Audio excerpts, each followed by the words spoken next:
এবং আমাদের আমন্ত্রিত অতিথি অনেক রয়েছেন, তাই আমরা সবাই দিতে পারবো না, কারণ সন্ধ্যার আগে আগে আমাদের অনুষ্ঠান শেষ করতে হবে।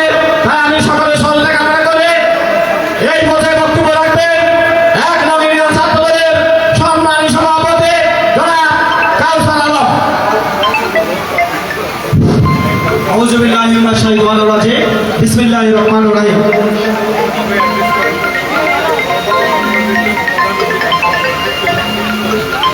শিক্ষৈক্য প্রগতি ছাত্র দলের মূলনীতি।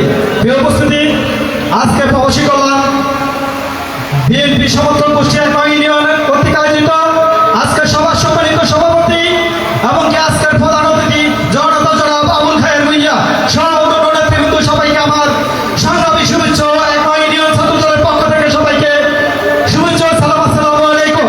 প্রিয় উপস্থিতি, আপনারা জানেন এই 17টি বছর অন্যায় অবিচার ঘুম নির্যাতন নিপীড়ন হয়ে এই 17টি বছর আমরা কাটিয়েছি।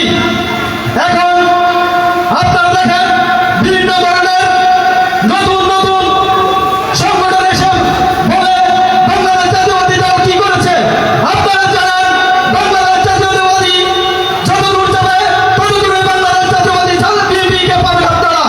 প্রিয় উপস্থিতি, আমরা চাই আগামী দিনে আমাদের যে কর্মসূচি আসবে সেই কর্মসূচিতে আমরা ঐক্যবদ্ধভাবে কাজ করবো এবং আমাদের যে প্রবাসী কল্যাণ উদ্যোগ আজকে যে আলোচনা সভায় আমরা চাই সবাই যেন ঐক্যবদ্ধভাবে একইভাবে কাজ করে। অনলাইনে আমরা তাদেরকে এক ইউনিয়ন ছাত্র দল সর্বোচ্চ সহযোগিতা করবো এবং সর্বোচ্চ সহযোগিতা কামনা করি। এই নিয়ে আমি আমার সংক্ষিপ্ত আলোচনা শেষ করছি। আল্লাহ হাফেজ। বাংলাদেশ জিন্দাবাদ। শহীদ রাষ্ট্রপতি জিয়াউর রহমান জিন্দাবাদ। বেগম খালেদা জিয়া জিন্দাবাদ। তারেক রহমান জিন্দাবাদ। জনতা জনাব আবুল খায়ের ভূঁইয়া জিন্দাবাদ জিন্দাবাদ। আসসালামু আলাইকুম ওয়া রাহমাতুল্লাহ।